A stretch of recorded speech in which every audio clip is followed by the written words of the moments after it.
Good morning. Welcome to Law Power Hour. It's a great day in southeastern Detroit. I'm not the weatherman again, but be careful because it can be very hot. Uh, Today, I'm kind of excited. I have as my guest Samuel Bagenstos. Welcome, Sam. Thanks so much for having me. Uh, he looks young, but he's got a lot of experience. He's running for the Michigan Supreme Court. And, you know, a lot of times we really don't understand what's involved in running for the court, why our courts are so important in Michigan. And Sam, uh, I read your bio. You have this incredible background. And I said, why are you running for the court? I'm very serious about this. You were uh, a clerk to RBG, Ruth Bader Ginsburg, and she is an incredible woman. She speaks 6 languages. No, She taught herself Swedish so she could write a book on Swedish civil procedure. I understand that. Well, I live with a woman who learned Chinese, and she was the first person to interpret the Chinese patent law. So Wow. I understand that kind of mentality, Yes. and my wife practices with me. But more importantly, we're not talking about Mrs. Keller. We're talking about you and what you're doing.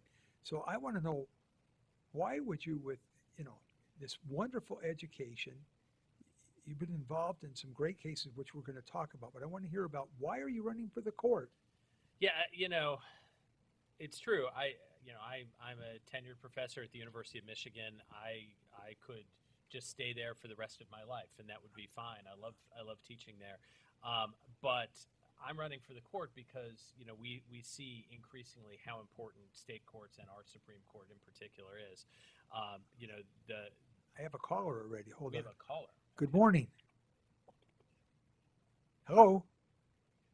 Hello. You calling in Yeah, with a question? yeah, I have a question. Can you give me your number, Which number do you want? the number that I can contact you off there, or your office number? Yeah, I'll give it to you. It's 248 three Two three four five 345 335 335 9266. 926. Thank you. Now, don't ring it up right now because I'm on the air and it rings through from the office to me, okay? I'll call you next week. Okay, I want you to listen to the rest of the show because it's really interesting. We'll Okay, so All right. now getting back to our conversation. Yeah, sure. So, I mean, what I was going to say is, we see how important state courts are right now. As the U.S. Supreme Court, we just finished what was really a pretty devastating term for the enforcement of people's fundamental rights. A lot of 5-4 decisions by the court, limiting voting rights, limiting the rights of workers, limiting collective bargaining, and for years, people have kind of counted on the idea that they could go to the federal courts to enforce their rights. With what's happening in the Supreme Court, what President Trump is doing, filling up the federal courts with his own appointees. Really, the last line of defense for our rights is going to be the state courts and is going to be the Michigan Supreme Court. And so it's just an incredibly important place to be working right now, and that's why I want to serve on that court. Okay, let me break it down a little bit. Mm-hmm.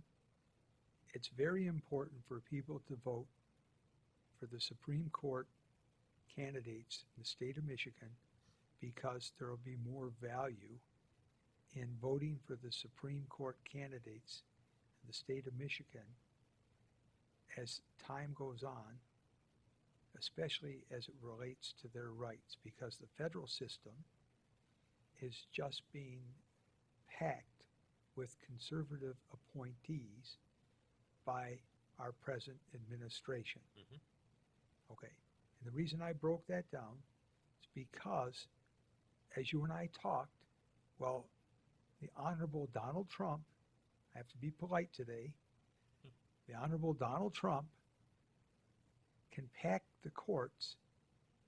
He can't fire justices on the courts, whether they're at the federal level, the courts of appeal, to the United States Supreme Court, and there are 9 districts in the DC district. or the Supreme Court. He can't fire any of these people, right? That's right. Okay. But he can get rid of an ambassador. He can get rid of somebody who is a deputy director of the FBI or the FBI. He can just say, I don't want that guy anymore. They're gone.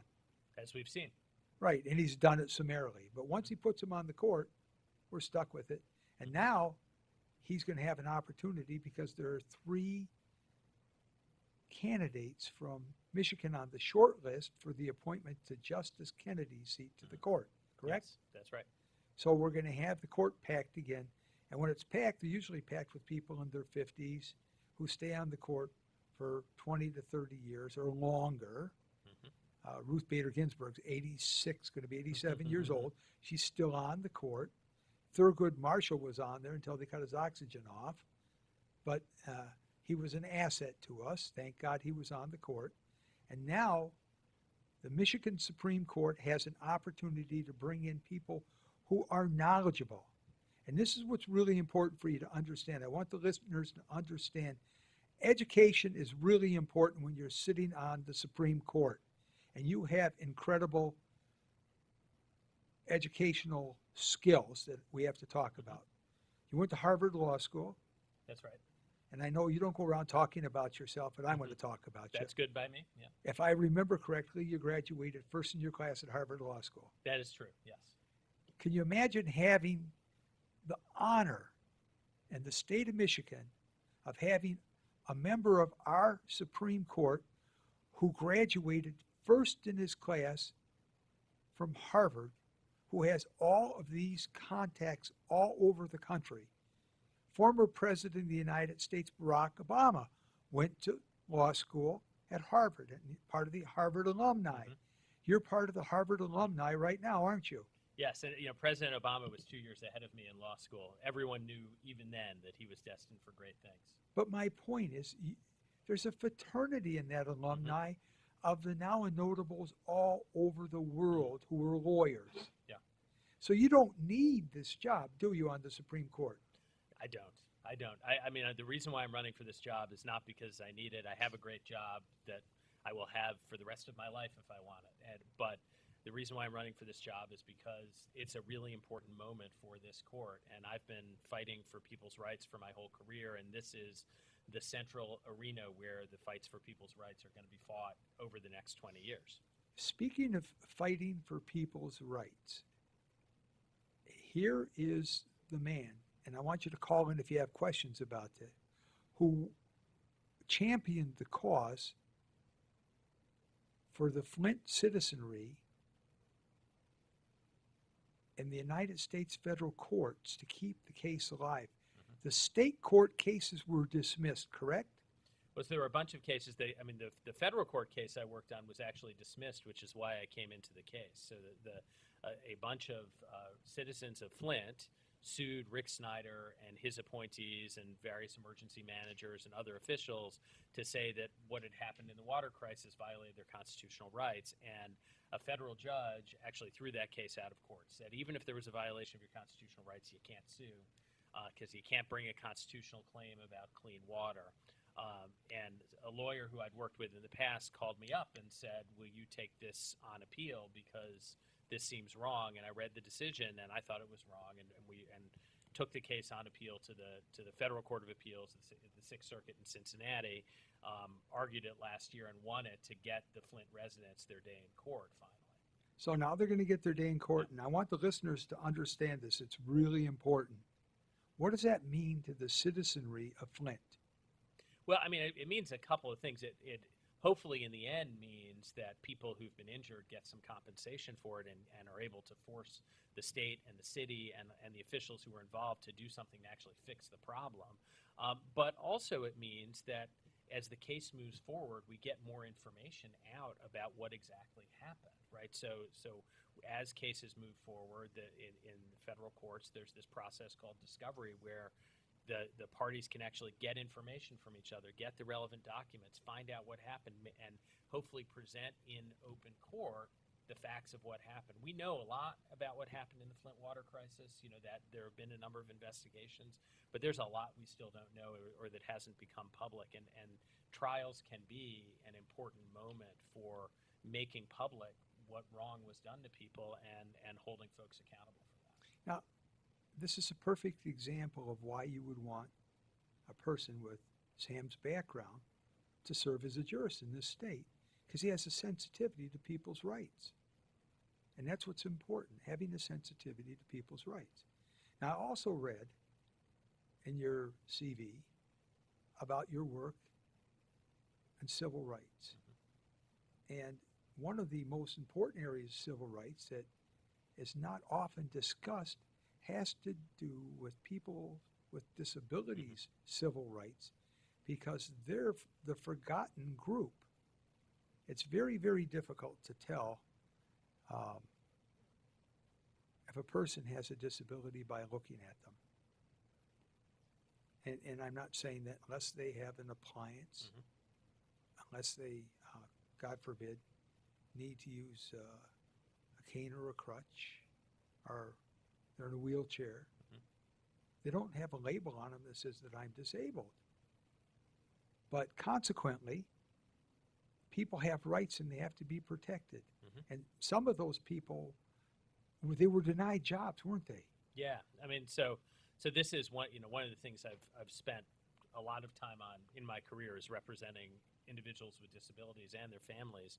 And it's interesting you say some people have disabilities. They're obvious to everyone. A lot of people have disabilities. They're not obvious if you look at them. The estimates are it's about 50 million people in America who have a disability of one kind or another. Disability is the one minority status that every one of us will move into if we're not in already, if we're lucky enough to live long enough.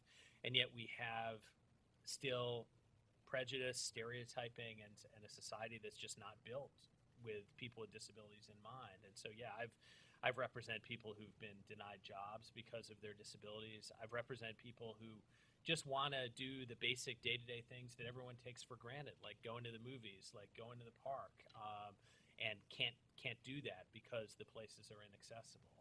I represented a person once. This was sort of an amazing situation. It was a person who was in a traffic accident and was brought up on criminal charges related to the traffic accident. He used a wheelchair, so he couldn't climb stairs. The courtroom where his case was on the second floor of a courthouse that had no elevator. And they arrested him for refusing to appear at his hearing in a courtroom that he couldn't get to because he couldn't climb stairs. We took that case all the way to the U.S. Supreme Court and won. Right, because of the accessibility. Yep, exactly. And I just finished an interesting case, which I'll share with you, about a lady who was in a nursing home who was deaf from birth. And they didn't accommodate her by having somebody there who could communicate with her in the sign. Yeah. And she needed physical therapy. So she had no way of communicating. And she also didn't have television with the appropriate services available for her with a closed caption. Right. So I won the case. Sure. So people don't recognize these things, and they cast people aside, and they forget about their rights, and there's no accommodation for them. And this is a very, very serious area that we have to deal with. When we come back, we're going to take a little break. I want you to call in and start asking questions about disability and these other issues, because here's the expert. We'll be right back.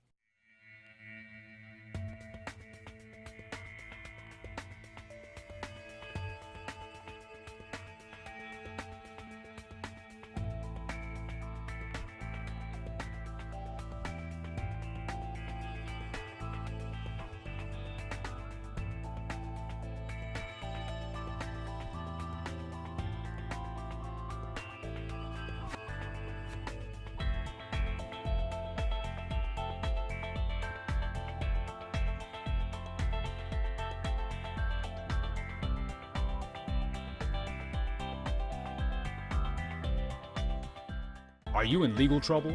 Are you in need of legal advice? Or just have general legal questions? Call 1-800-529-8721. That's 1-800-LAW-USA1. And watch Law Power Hour and get your questions answered by experienced attorneys who are experts in their field. That's Law Power Hour, hosted by Barry Keller, attorney at law. Saturdays at 10 a.m. here on WHPR Detroit Live.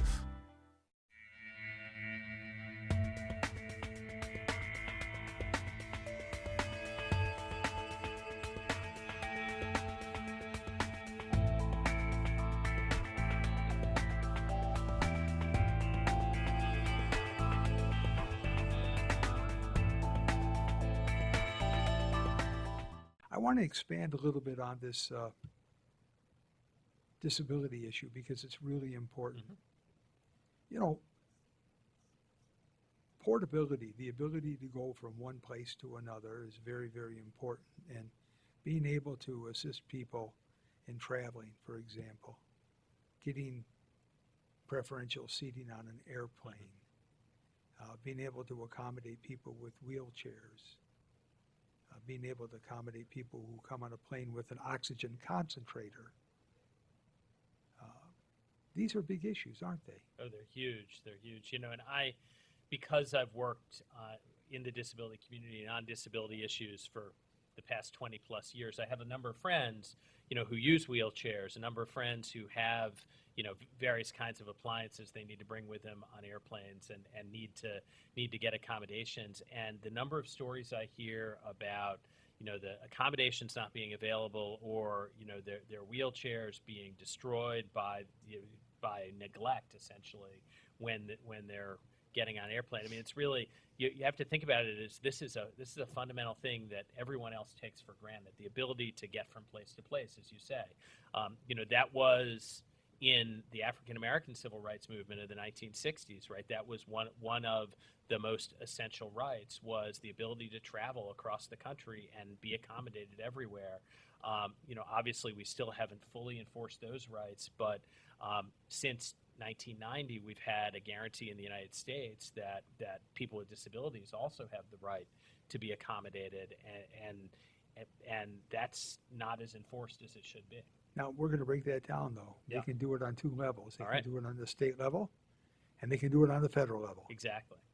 And if you do it on the federal level and you get a right to sue letter, you're forced to sue within 90 days. Mm-hmm. Otherwise, you don't have a claim on the federal level. Right.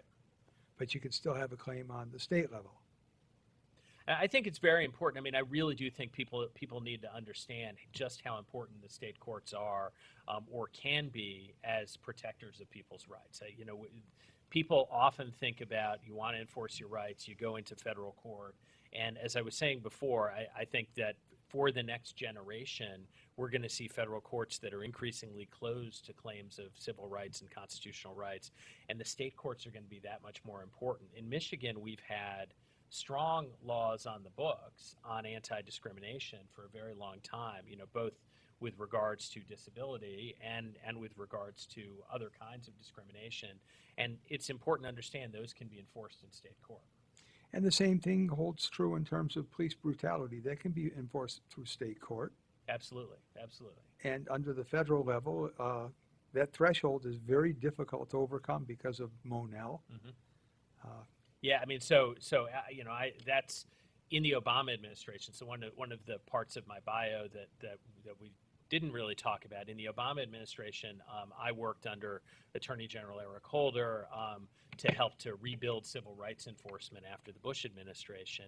And one of the issues that we sort of took on was the issue of police misconduct, and you know, this led to things like the case in Ferguson, the case in Baltimore and Chicago, and around the country. And one of the things we found is, you know, when you have a strong U.S. Department of Justice, they can take on these more systemic issues of unconstitutional policing and require and impose requirements to make sure that police respect people's constitutional rights, which, by the way, is better for protecting people's rights, but also better for public safety, because then you have people who are more trusting of the police.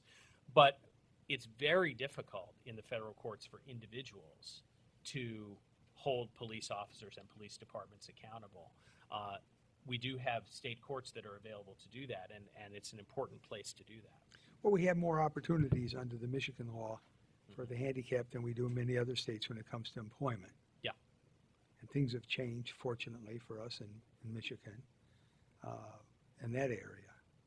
However, we still run a risk in certain areas of employment, not employment discrimination, in certain areas of discrimination. Yep. And hopefully by having people on the court with your background, we can make a difference. You know, I think it makes a huge difference. Obviously, as someone who's running for judge, one of the things I'm not allowed to do and wouldn't want to do is promise how I would decide any particular cases. You know, all I can say and all I'd want to say is that I'd follow the law. But it matters where people come from. You know, it matters what kind of people you're putting on the court. And I think it's important that the court has on it people who have spent their lives fighting for people's rights. Because obviously it affects your perspective. You know, it affects the kinds of people you've known, the kinds of cases you've seen, and the way you approach cases. I think one of the hardest issues for the general population, citizens, to understand is that in a legal dispute, there are always two sides to it. Mm-hmm. And we as lawyers have to have respect for each side of it.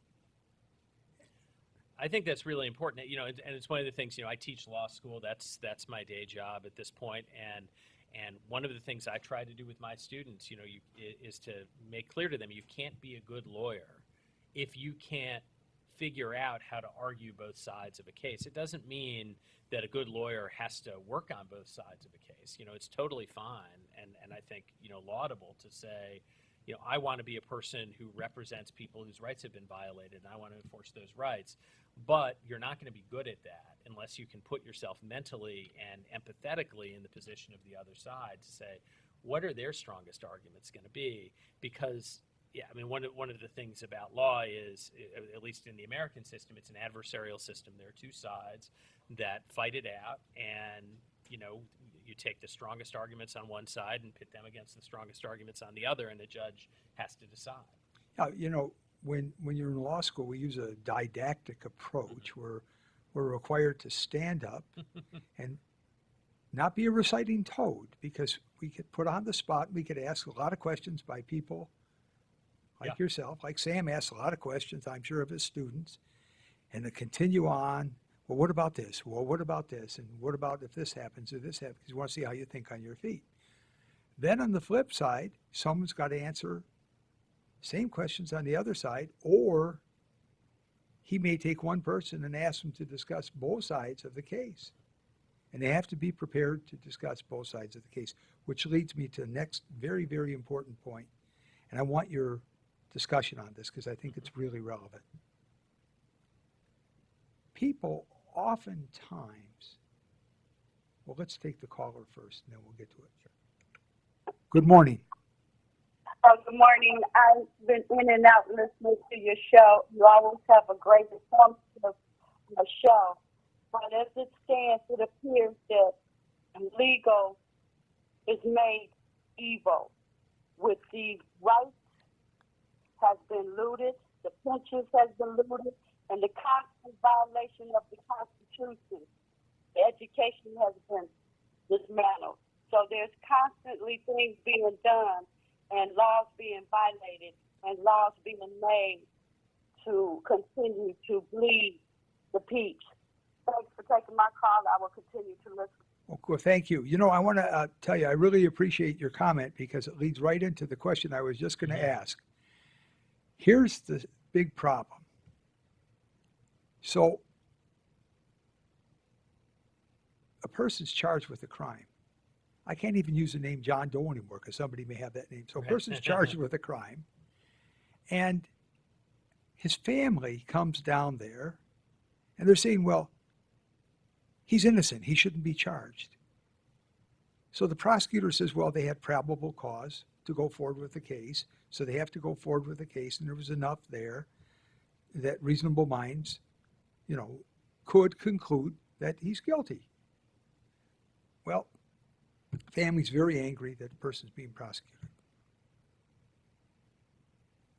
What the family doesn't understand, this is where I want your commentary, is that if they were the victims of a crime, they would want the same representation by the prosecutor's office. You understand my Sure. problem here?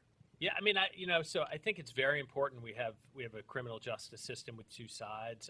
I think that, you know, one of the ways in which the government has discriminated against whether racial minority communities or economically disadvantaged communities often is by not enforcing the laws in those communities. So I think it's very important to understand that we want to have effective enforcement of the laws. I was in the Justice Department. I was really proud to be there and part of the initial implementation of a hate crimes law under President Obama, first significant federal hate crimes law, which really mattered to a lot of people in a lot of communities where they were subject to violence because of who they are, because of what they looked like, you know, whether it was their race or their religion or their nationality or their sexual orientation.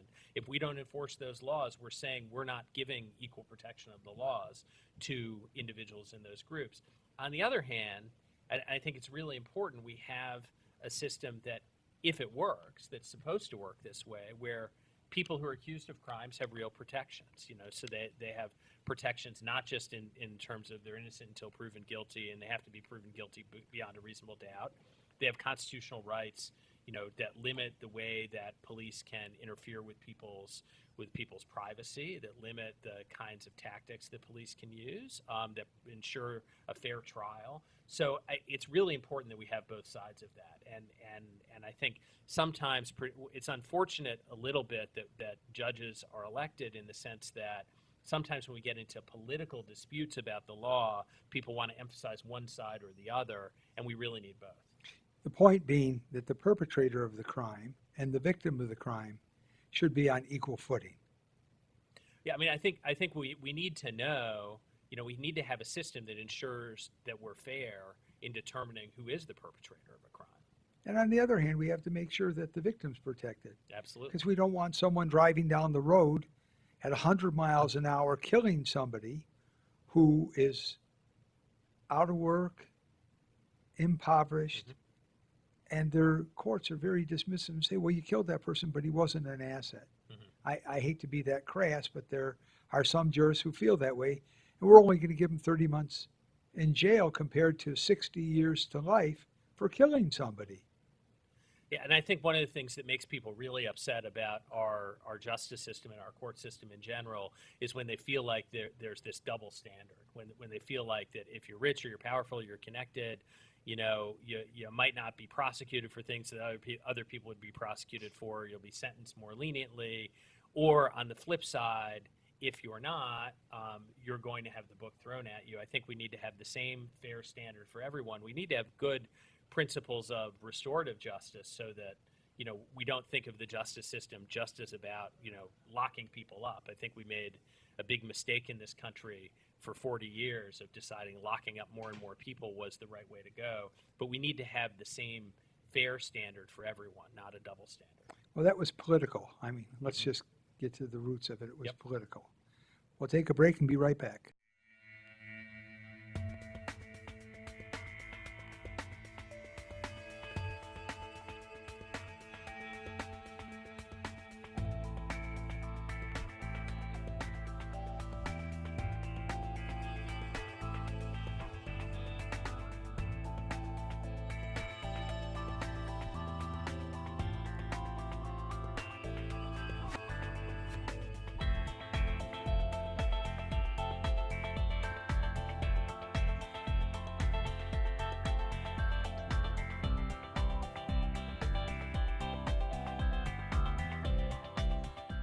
Are you in legal trouble? Are you in need of legal advice? Or just have general legal questions? Call 1-800-529-8721. That's 1-800-LAW-USA1. And watch Law Power Hour and get your questions answered by experienced attorneys who are experts in their field. That's Law Power Hour, hosted by Barry Keller, attorney at law. Saturdays at 10 a.m. here on WHPR Detroit Live.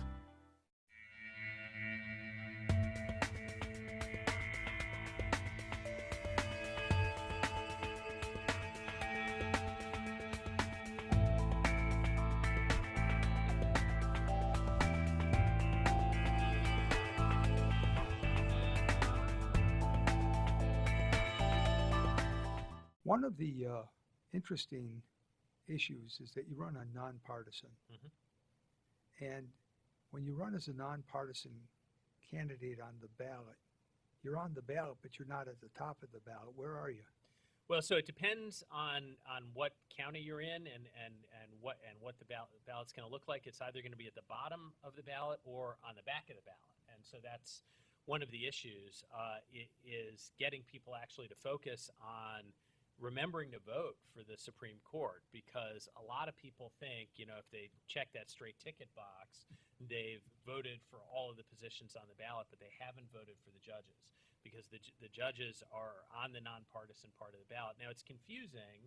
Some people say it was designed to confuse people. I don't know. It was designed in 1963, but it's confusing because it's the parties that actually put people on the ballot. So the Democratic Party has endorsed me and will put me on the ballot. But once we get to November, if you look at the ballot, I won't be on the partisan part of the ballot. It's the nonpartisan ballot. You'll see my name. You'll see a bunch of names. There will be no D's or R's next to the names. All there will be is the names, and then the current Supreme Court justices, the incumbents, will have Justice of the Supreme Court next to their name. Now, those are the people who Rick Snyder appointed, who I'm running against. So that's why it's important that people actually remember the names of who they're voting for, as well as remembering to vote all the way down the ticket to the Supreme Court. It's one of the reasons why when I go around and I give, I talk to a lot of voters, I say my name a lot. I haven't done that today, but I say Sam Bagenstos a lot. People, nobody's ever heard of someone with my name before, so it's important to say my name a lot, just because people need to know that that's who they're voting for. Well, the bigger problem that we have to address is what age groups aren't going to vote. Mhm. And that's really an issue. There isn't a single age group that should not vote. Every age group has to be engaged in an election. Absolutely, and one of the things we've found through the years is there's this peak and valley of voter participation. When you have a presidential election year, more people turn out to vote, and then a lot of people don't vote in the next election, in the midterm election, even though that's the election in Michigan where we choose our governor, where we choose our attorney general, our secretary of state, and our Supreme Court justices. And U.S. Senate. And we have U.S. senators, U.S. senator this year as well. I mean, so it's really important for people to vote, and that drop off between the presidential election year and the midterm year, creates all kinds of problems for people who, I think have an interest, I think care, I think want to have good outcomes from the government, but haven't necessarily realized how important it is to turn out every single election. So it's real simple.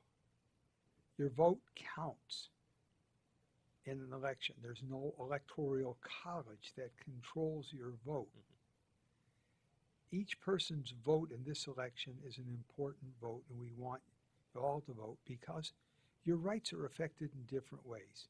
For example, people who are unemployed, they should vote because their rights are affected and will be impacted by decisions from the Michigan Supreme Court. Whether you belong to a labor organization or you don't belong to a labor organization is going to be an important issue in Michigan because of some federal laws that were passed. And now we have the right to work without belonging to a labor union. Mm-hmm. So we're going to have other issues that are going to come up. If you're physically or mentally challenged and you want to get a job, your rights are going to be impacted by who's at the Supreme Court. That's why it's important to vote. But it's also important to know how your district has changed. And in Michigan, I understand we've come up with some very serious changes because of redistricting. Mm-hmm. And I take a deep breath and I say, redistricting. You got people in Romulus and Bloomfield Hills in the same district now. It doesn't make any sense to me, but they've done all kinds of strange things. And that's not to make any bad remarks about Romulus or Bloomfield Hills. It's just to point out the way that who did this redistricting? Well, so the way our state does it now is that it's the party in power in the legislature and the governor's office, or particularly the legislature, during the period right after the census. So there's a census, a federal census every 10 years. So 2000, 2010, there's going to be another one in 2020. The federal government counts everybody in the country, decides how many people live in each state, and then allocates a number of members of the House of Representatives to each state. Within each state, then the legislature here uses those numbers to figure out how to draw districts, both for Congress and for the state legislature. There's the requirement the Supreme Court has had ever since the 60s of one person, one vote, which is basically every district has to have roughly the same number of people in it. So that, if you have one district that's got 10,000 people in it and one district that's got 10 people in it, those 10 people have a lot more voting power than the 10,000. So we want to make sure that they're roughly of even numbers. Beyond that, there are some other constraints, but with sophisticated computer technology, what the political parties have done is draw the maps to very much be in their advantage. So what we've seen in Michigan, for example, Michigan is close to a 50-50 state in terms of Democrats versus Republicans overall voting, yet we have strong Republican majorities in the legislature, supermajority in the Senate, and that's because of how they drew the districts to essentially put a lot of Democrats in a small number of districts and spread out the Republicans over a larger number of districts. There have been a number of challenges to this practice, both in court and otherwise. I think one of the things that may well be on the ballot this year, there's actually a case in the Michigan Supreme Court right now about whether it gets on the ballot.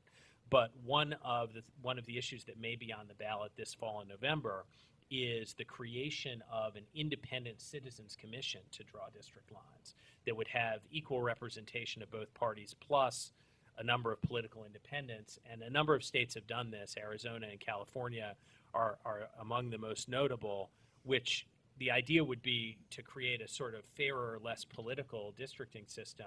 But we don't know whether that's even going to get to the ballot because the Michigan Supreme Court has to decide whether it's going to get there. But what the impact of that is that a lot of people stay home and they don't vote. I think that's right. I'm trying to simplify it. Yeah. No, so if you're in a district where you know that the person who wins the Democratic Party primary is going to win in November, then you have less of an incentive to turn out to vote. If you live in a district, vice versa, where you know that the winner of the Republican primary is overwhelmingly likely to win, you have less of an incentive to turn out to vote. So I think that highlights how important it is for people to vote, though, because those aren't the only races on the ballot. So whoever wins the primary for the 13th congressional district, which includes part of Detroit and a number of other communities, as you say, everybody expects the winner of the Democratic primary will win in November, but there are still so many other issues on the ballot, including the Supreme Court, but also the Senate, the governor's race, state legislative races. It's really important for people to turn out in November. So voter apathy is what we have to avoid. It's just take the time to go vote or use your absentee ballot and get in there and vote, because it's very important to participate. That's how we lost the last election. I said we lost the last election. I said a lot in that. Look, so obviously, I am a nominee of the Democratic Party. You're going to be a nominee of the Democratic Party, but it is a nonpartisan election. So I won't say we about that. What I will say is if people in Michigan, and particularly people in Detroit, had turned out to vote at even a slightly higher level, I think it's clear that the election results in Michigan last time around would have been different. And so we really need to have people turning out to vote. And the thing, so there are a couple of reasons why people don't turn out to vote, right? One is they think that it doesn't matter because they live in gerrymandered districts, so who cares? They know who's going to win before they show up. Another reason people don't turn out to vote is they're afraid or they're worried that no matter who they elect, it's not going to do any good. That people are there's a lot of cynicism about politics. I actually share a lot of that cynicism. I'm 48 years old. I've been watching politics in this state and around the country for a long time. I understand why people are cynical, but I think we've seen that at least at least the folks who've been getting elected because people stay home are folks who have an agenda and they're doing something. And if you don't like that agenda, you have to turn out and vote. Now, where did you grow up? 'Cause people need to know a little bit about you. Yeah, sure. So I was actually born in St. Louis, Missouri, and I lived there for a number of years, and then I moved around the country a lot. I lived in Washington, D.C., I lived in New Jersey, I lived in California. I came here, I actually moved back to St. Louis and was very happy there as an adult raising a small family. I have 2 kids who just turned 18. And I got a call from the University of Michigan back in 2007 or 2008 saying, "Hey, do you want to come explore whether you want to move to Michigan?" And my wife and I, my wife is also an attorney and a civil rights lawyer and a professor. We came to Michigan in 2008, and we absolutely fell in love with it. You know, we loved the university, we loved the state, we loved everything about being here, and so we decided to stay. So we decided to take jobs in Michigan, and then we took a little detour because we moved to Washington for the beginning of the Obama administration, where I served in the Justice Department, and my wife was the civil rights officer at the Department of Homeland Security. But then we came back here, and we're very happy here ever since. Where's your wife teaching? So she teaches at the University of Michigan also. Oh, that's interesting. Yeah. So we're very happy both to be there. She actually, you know, because of her work on civil rights and Homeland Security stuff, she's been spending most of the last year in court actually against the Trump administration, trying to fight the deportation of about 1,400 Iraqis who've been in the United States for a long time and are going to be deported. Many of them are Iraqi Christians who, if they get deported, it really could be a death sentence for them. So she's been working really hard on that. Well, she was also involved in prisoners' rights. Right. She is one of the nation's leading experts in prison litigation and prison reform. Right, which is really important. Absolutely. And what are you teaching at the present time? So I teach.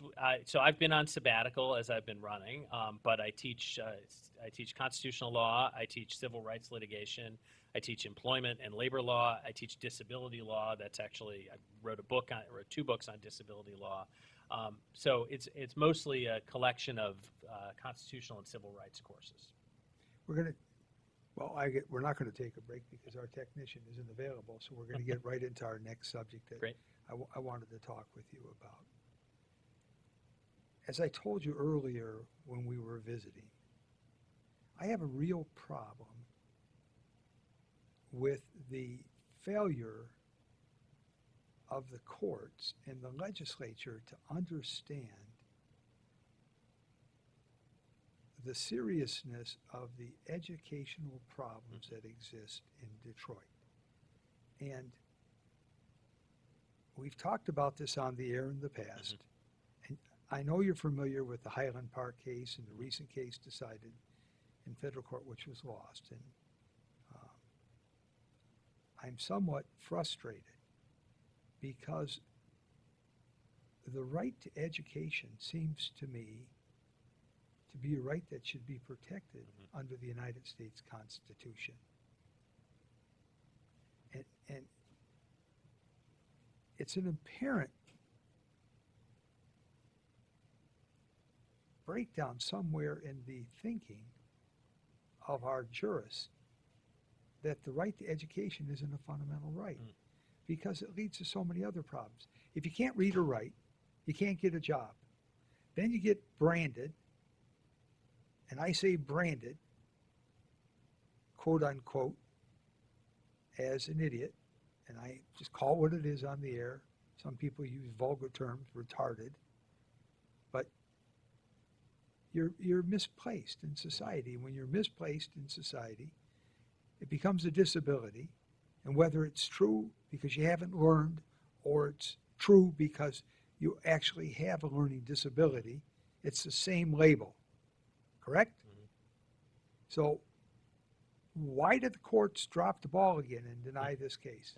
Yeah, I mean, it's really, the story actually goes back a long way. I mean, so you know, and the 2016 election may have been really important about this in federal court. So, in the 1960s, the Supreme Court under Chief Justice Warren was very expansive in its protection of people's rights, and recognizing the importance of various rights that hadn't been enforced by courts, federal courts at least, before then. And it looked like education was going to be one of those rights. I give in my constitutional law class, I give a whole 2-hour lecture on this, so I'm going to condense that to about 2 minutes. But I think the history is really important here because it really did look that way. And then, of course, President Nixon got elected.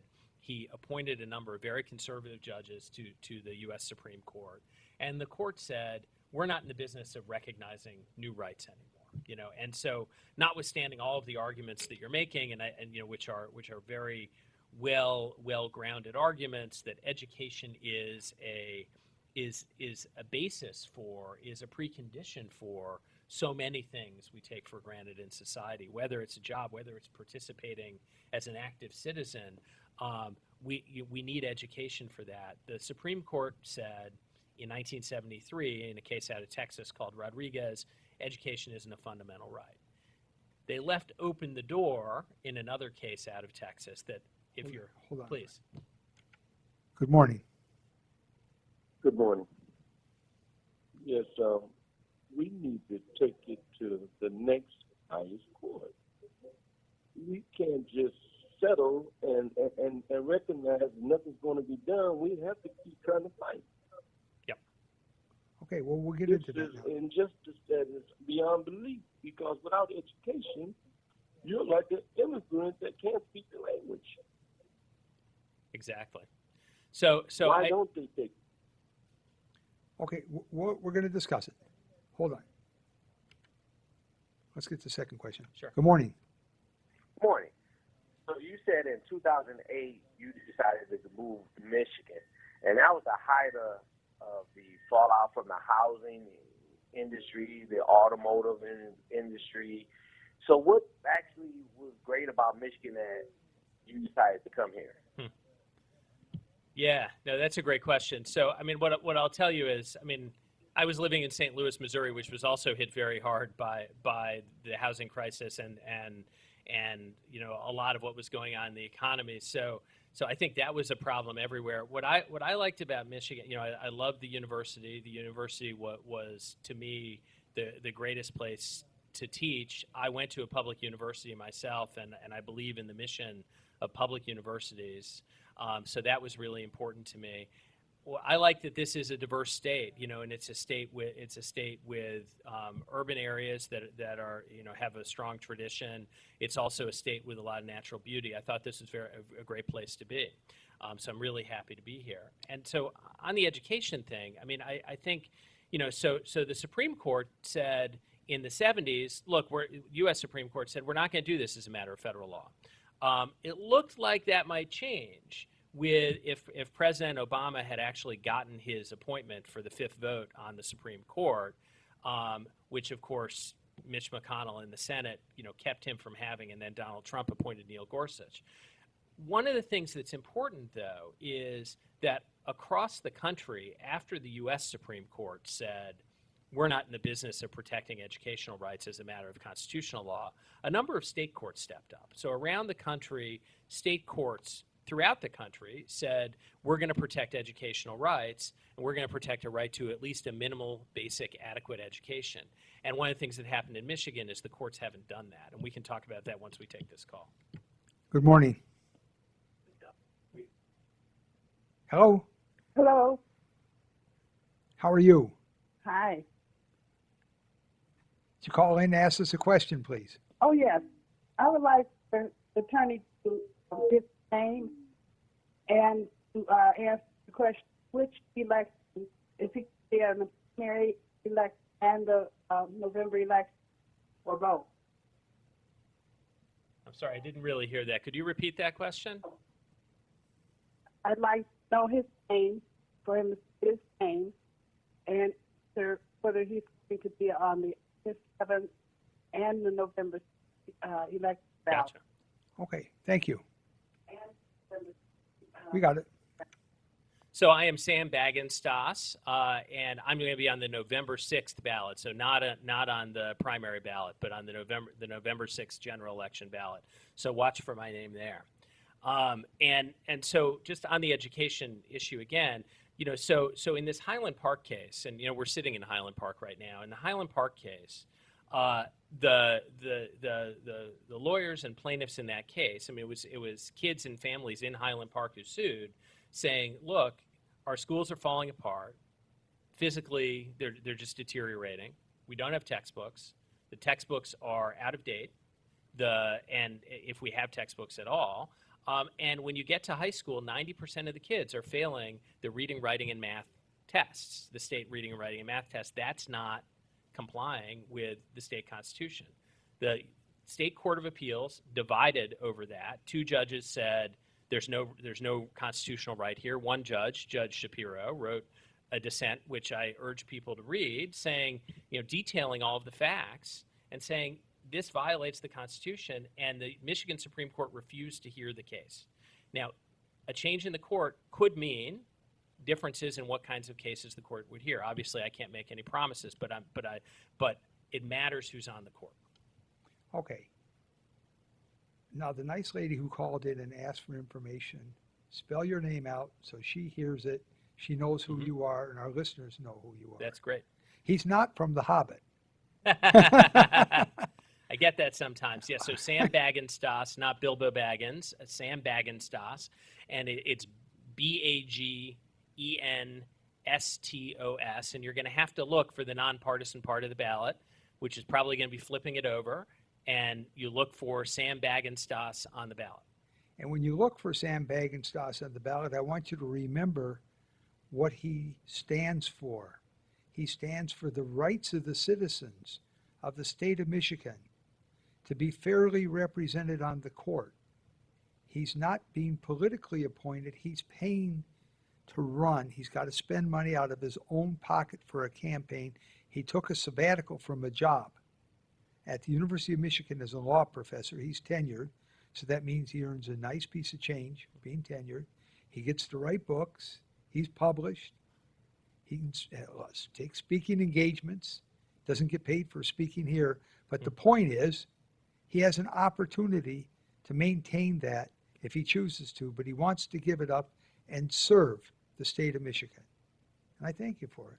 Well, thank you. Thanks so much for having me. I really appreciate it. Okay, we're going to wrap it up and come back next week after the 4th of July. I'm going to give you the final Keller message. Do not drink and drive. Do not drive under the influence of drugs.